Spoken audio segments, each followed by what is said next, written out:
Here's your concept rewritten as a realistic and compelling short story about energy and time.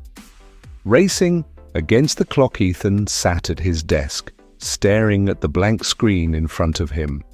The cursor blinked, taunting him.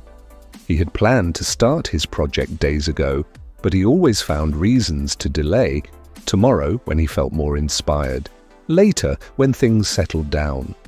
But tomorrow had a habit of turning into next week, and later never seemed to arrive. The truth hit him suddenly like a slap in the face. Time was slipping away, and he hadn't even noticed. It wasn't just this project. His whole life had been running on borrowed minutes, each one slipping through his fingers like sand.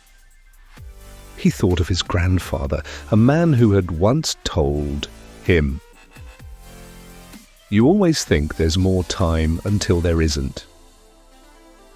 He had worked tirelessly, never waiting for the perfect moment, because he knew perfect moments didn't exist. He built a business from nothing, raised a family, and left a legacy. Ethan had admired that about him. Yet here he was, wasting time as if he had an unlimited supply. A sharp sense of urgency hit him. What if he worked like he was running out of time? What if he acted as if a countdown had already started? He imagined a clock ticking in the background, marking the moments he could never get back. The thought sent a jolt of energy through him. He cracked his knuckles and started typing. No overthinking, no second-guessing, just action. His fingers moved fast, fueled by the realization that hesitation was his greatest enemy.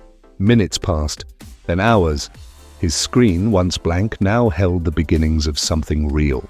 He could feel it, the momentum, the urgency, the thrill of knowing he was finally moving forward. By midnight, exhaustion settled in, but it was the good kind. The kind that comes from progress, from knowing he had fought against time instead of surrendering to it. As he shut his laptop, he made himself a promise. He would never again wait for the perfect time. He would work as if he were racing against the clock, because he was. And in that race, only the ones who ran with urgency ever crossed the finish line.